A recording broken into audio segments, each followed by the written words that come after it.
For everything there is a season, a time for every activity under heaven, a time to be born and a time to die, a time to plant and a time to harvest, a time to kill and a time to heal, a time to tear down and a time to build up, a time to cry and a time to laugh, a time to grieve and a time to dance, a time to scatter stones and a time to gather stones, a time to embrace and a time to turn away, a time to search and a time to quit searching, a time to keep and a time to throw away, a time to tear and a time to mend, a time to be quiet and a time to speak, a time to love and a time to hate, and a time of war and a time for peace.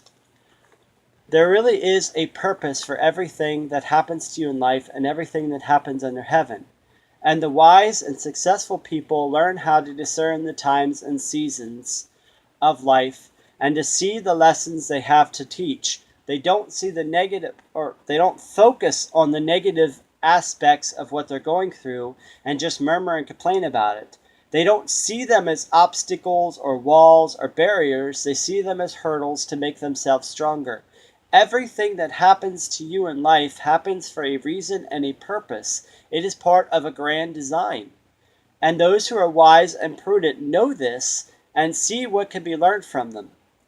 It's also been said that the wise know when to keep their mouth shut, and even a fool is thought wise if you remain silent.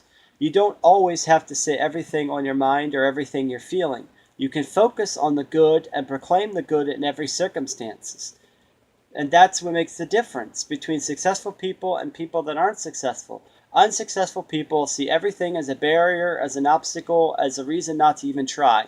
Whereas successful people look at it as something to overcome and to try even harder for.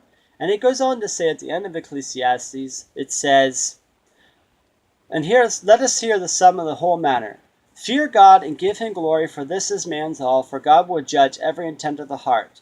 What it means is God searches the hearts and minds of man to see if your motivations are true or not. If you're doing everything you do in your life is for a false pretense to get people to worship you or to like you or to serve you or to build up your name and your reputation to get things from people, it's going to come to ruin. But if your motivation is to give back, to encourage and uplift and bless those around you, God's going to prosper that. And whether you believe in God or not, the principle holds true. You will reap what you sow. If you reap deceit, if you sow deceit, you'll reap deceit. If you sow destruction, you'll reap destruction. If you sow kindness, you'll reap kindness. That is what it means. But understand, everything that happens to you in life happens for a reason and a purpose. All things work together for good. And in the end, you will be stronger for the things that you go through. I know this true in my own life, and I know it to be true in everyone else's life. It is a universal truth that cannot be denied. So that's my challenge to you today, is search for the meaning in everything you go through in life.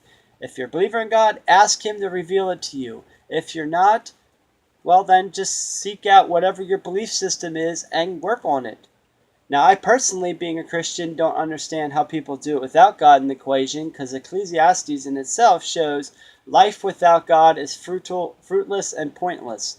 But at the very least, as the Dalai Lama does say, again, he's a wise man, not a Christian, but a wise man, that, what does he say? Oh yeah, that if you can't help anyone, at the very least, don't do any harm.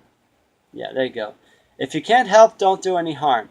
So that's my challenge again to you. Focus on the good in life. Learn the lessons that life has to teach you and all that God is saying to you.